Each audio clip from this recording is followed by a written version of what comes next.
After centuries of misguidance caused by slavery, colonization, lack of awareness of our history, and institutional disinformation, a new Africa is on the move, determined and getting organized. Afrika tuko pamoja. Welcome to the United Kingdoms of Great Africa. The United Kingdoms of Great Africa is the cradle of the alliance movement of all African intelligences around a common ideal, the unity and development of a strong, conquering and completely de-dogmatized Africa through the channel of a strong organization called the Africa We Want Global. You are an African, Afro-descendant, researcher, historian, scientist, or simply an NGO. You want to be part of this great historical march towards the total freedom of an uninhibited Africa? Visit our website www.africawewantglobal.org. Register and discover the range of our platforms for change. AfricaWeWantGlobal.org. Join the kingdom, be part of it. An initiative of Dr. Susan Tata.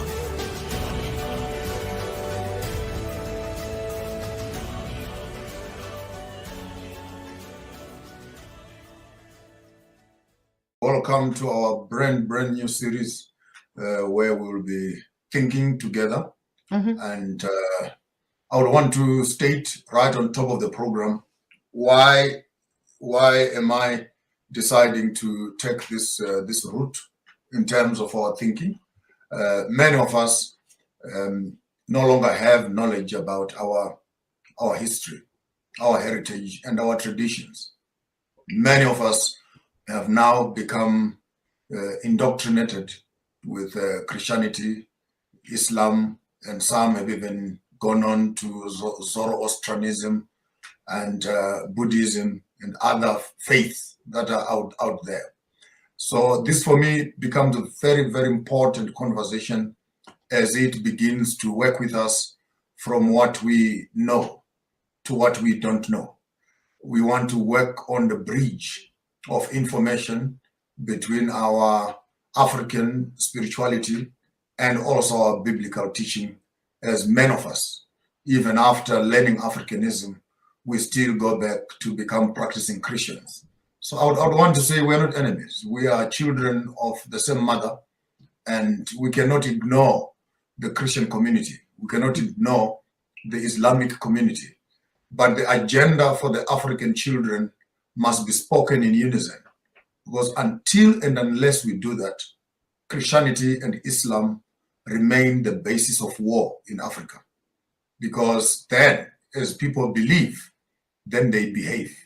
Those who believe in Jesus then think those who believe in Allah don't deserve.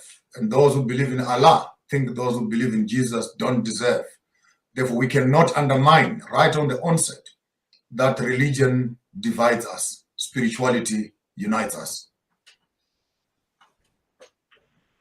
Religion divides us, spirituality unites us. That is the kickoff of what we're going to be talking about today. And you want us to start the series with the interpretation of the Bible and the African. So let's go.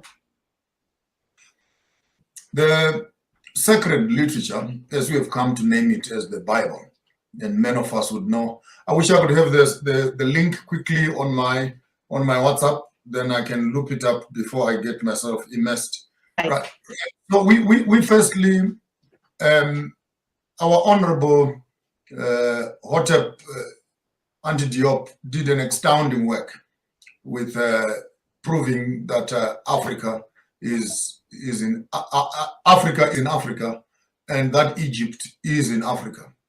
Amazing how this history had been hijacked already by the colonial system to make it a Caucasian history, because Africans were deemed to be primitive, uneducated.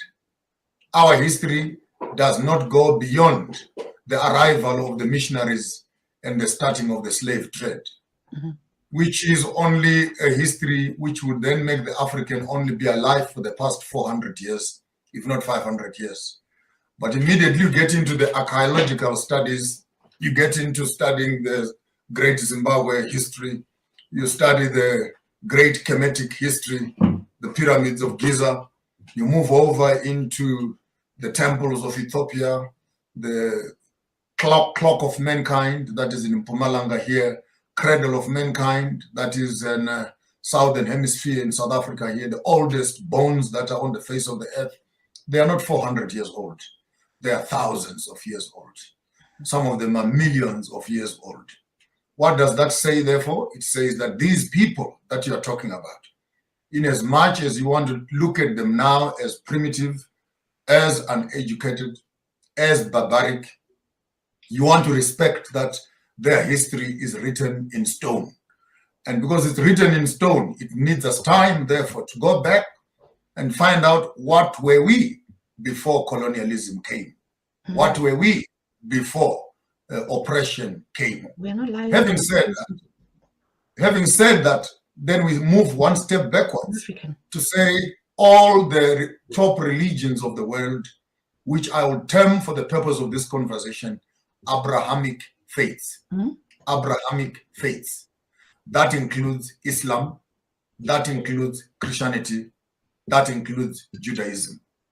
I will restrict myself to those three for the time being, because they remain as the bedrock of what we might want to term the colonial package, which comes together with oppression to the African people.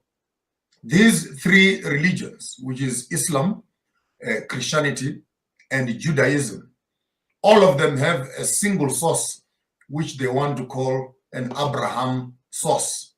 And through this Abraham source, we begin to now have the literatures that are coming out of that, mainly becoming the Torah and the Quran and the Bible. The translations and transliterations of these books could be a subject of another day. But the interpretation of these books becomes of fundamental importance, because depending on who is reading the text, then they will insert in the text the information that they want to insert to drive a certain agenda towards that which they want to achieve in the conversation. It is not a secret that we can all admit, therefore, that using the same biblical text, the African child, the Alkebulan child, found themselves subjected to theological misinterpretations. I can't even call them interpretations, which have distorted the history of the African and put the European Caucasian history at the center of the African spirituality, so that the African feels he is a subservient to a text that is meant to be relating his own history. Follow me very carefully. If we say, therefore, according to the European theology, that Noah had 3 sons, I'll start there, because that speaks to history, that speaks to identity. If we go back to the Christian space and the Islamic space, which then would teach that the Judaism, which would teach that Noah had 3 children, the conversation starts at level B, because before we can talk about Noah having 3 children, we needed to talk about the ethnicity and the culture of Noah as the progenitor of the 3 tribes. Now in Christian space, then they say Noah had 3 sons. The first son was Shem, the second son was Japheth, and the third son is Ham. And through the Hamites, then they want to say the Cushites, who are the Africans, come from Ham. Then the Asians and the Easterners come from Japheth. This includes the Indians. Then the white people come from Shem. Amazing. Indeed, this is amazing. Because the same white people who say that their history is not African history, when it comes to the Bible, they want to place themselves right in the midst of the Bible and consider themselves as part of an African history, which is the Noahic history. Having said that, then they go and say, since Shem is the father of the white people, see the mischief right there. Follow me very carefully. Many of you who are Christians, you have not seen it in this light, so I'll be patient in explaining. So since Noah gave birth to Shem, and Shem gave birth to Perez, and if Shem is a white man, according to that narrative, then it means that Perez is a white man. And if Perez is a white man, then it means that Abraham is a white man. And if Abraham is a white man, then it means that Isaac is white. Then it means that Jacob is white. The 12 sons of Jacob are white because they're children of Shem. And then the whole Egyptian slave narrative we find there, figurative or literal, becomes the colonization or the enslavement of white people by the Hyksos, who are the blacks, who are the Egyptians. And if the Israelites are white, then it means that Jesse is white. It also means that David is white. It means that Solomon is white. It also means that Joseph is white. Ultimately, Jesus comes out as white. I want just to show you something very critical, that when you misrepresent one fact in interpretation, how much domino effect do you have in the theological development? By the time the white people are drawing and are giving us a white man and they say this is Jesus, why do you have a problem with that? Because you've accepted a wrong notion at the beginning of the theological conversation, which actually states that white people are children of Shem. And by saying so, the white people are actually saying their history is bound together with our history here on the land of Africa. Now look at the difference. If I should come around and say Noah was a black man, then Adam is a black man, Methuselah is a black man, Shem is a black man, Japheth is a black man, Ham is a black man, Abraham becomes a black man, Isaac, black man, Perez, Jesse, David, Solomon. The rest of the story becomes a black story.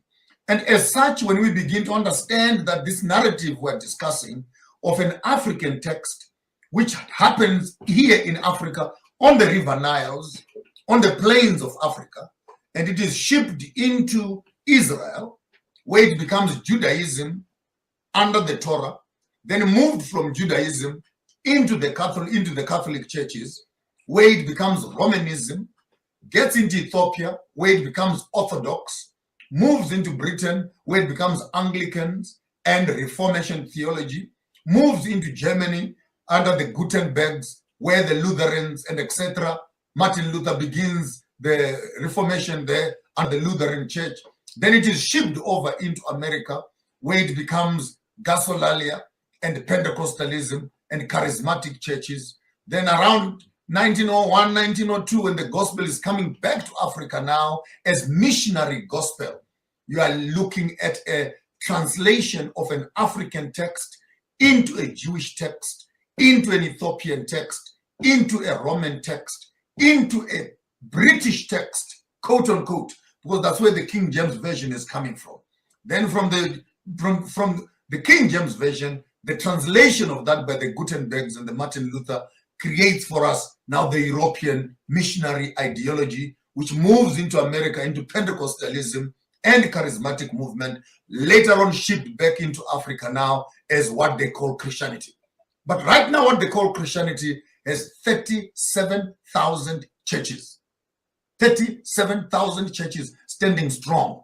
All of them are struggling with one devil, one Bible, and one Jesus. I'm focusing at the Christian space right now.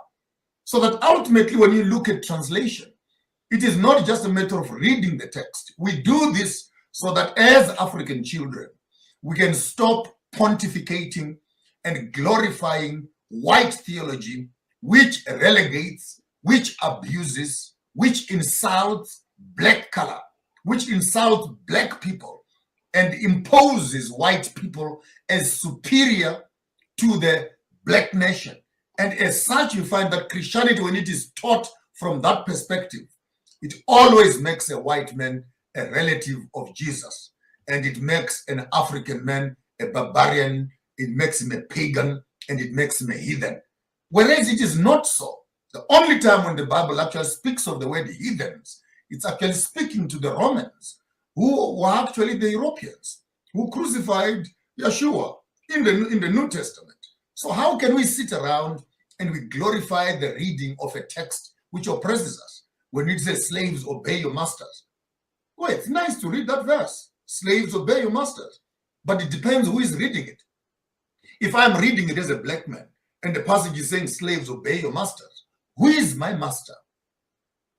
And if a white man is reading that, slaves obey your masters, beat your slaves as long as you don't kill them, who is the master? So until we understand the environment, the system level, the very space in which the biblical text is given, we will end up as servants to the text when we must be masters and owners of the text. The white man does not have a totem. We have totems. They call him the lion, the lion of the tribe of Judah, which means he's Mtaum. He's of the lion tribe. White men don't know anything about totems. White men don't know anything about polygamy. White men don't know anything about herbs and etc. White men don't know anything about when your brother dies, you go there and make children for your brother who has passed away. Therefore, you can see from the culture that is included in the text itself that it is not a European culture. But firstly, we need to admit that this is an African narrative. For those who want to take it for theology, it's an African narrative of theological exposition. Those of you who want to take it as folklore, it is an African folklore story discussed for the Africans. Those who are historian, it's an African story extrapolated and taken from the Kemetic knowledge system, which is written in our ancient Egypt. Therefore, in one sentence, whether these stories are true or false, whether they are fables or they are parables, but the fact that these stories are located and situated on the African soil, it will be negligence of the highest order if we can allow colonialists to colonize us, even to an extent of colonizing our history and taking our history and retelling it to us like it is their own story, when in fact this is our own story ourselves as African. That gives the passion for this presentation, that we cannot sit and wait for some white Germans, white Europeans sitting in Canada and in America and in Europe to be writing laws of theology and how to interpret the Bible, which they don't know, they don't own, and they don't share a history with. It's for that reason that I want us to, just for once, to have an opportunity where we can address head on, where do we belong as Africans, if we are to take the biblical text as a source of faith, a source of truth, and a source of wisdom, economic power, ultimately political freedom. When are we as Africans going to move away from the Egypt, the Babylon of our oppression, to the promised land, whether it is an ideology or it is a reality that needs to be visited? If God gave the Israelites Canaan as their promised land, what has the same God given the Africans? You are watching the Pan-African Daily TV with Dr. Susan Tata. The Africa we want: unity, consciousness, our culture, our spirituality, our history. One Africa for Africans worldwide. Motherland's calling its diaspora home. Join my voice. Join my team. Join my campaign. Campaign 21 #1 million subscribers on the Pan-African Daily TV YouTube. Be a volunteer. Apply now. Be the new Africa.